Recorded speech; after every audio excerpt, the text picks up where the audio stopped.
Hey everyone, it's Mr. Richards here, and in this video I'm going to show you how to use a layer mask to reveal a layer that is underneath the layer that you're working on.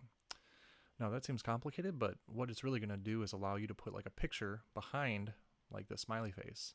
And let's say we wanted the eyes to be something different other than these black circles. Like let's say we wanted the eyes to be a picture of the sky. All right, well I can do that by using a layer mask. So what I'm going to do is I'm going to do a Google search. I'm just typed in sky here. And I'm going to find an image that's relatively large. Okay, I found one. Looks pretty good. Now what I'm going to do is make sure I make a new layer. So I'm going to click the plus. I'm going to make sure that that layer is highlighted so it has the white outline around it.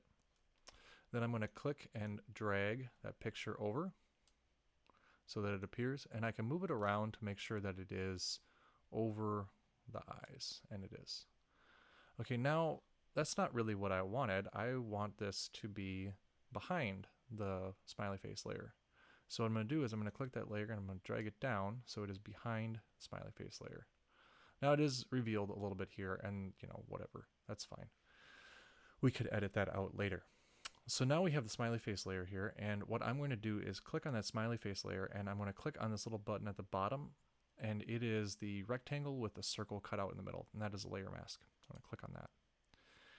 And now in my smiley face layer, I have a layer mask. You'll notice I have two little rectangles here. I have the smiley face and I have the layer mask. Now what the layer mask does is it kind of allows you to cut through a layer by painting on it, okay? Which seems kind of weird, but if you think of it this way, like dark reveals and white conceals. So we're going to take a dark color here, like black, and we're going to just paint on here. And you can see that when we do that, we are going to reveal the layer beneath it, which is the sky layer, which is kind of cool. Now, this isn't what I wanted to have happen, but it gives a good example. Now, this is when I was painting on the color black.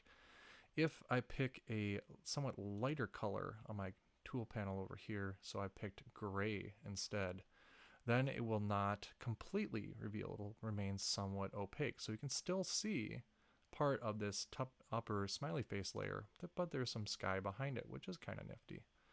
Okay. Pretty useful. Still not what we're going for though. We want just the eyes to be the sky. And so what I'm going to do is I'm going to reset my color to black down at the bottom. And I'm going to grab my Smart Select tool right here. I'm going to select those eyes, make sure that my outline is around both eyes.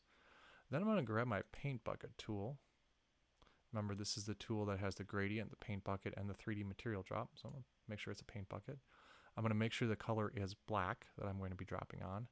And I'm just going to click inside those areas that I highlighted. And there we go. Now if I deselect, you'll see that I have the sky behind those eyes. That's kind of nifty. So that is how you can use a layer mask to partially reveal or completely reveal something behind the layer that you're working on.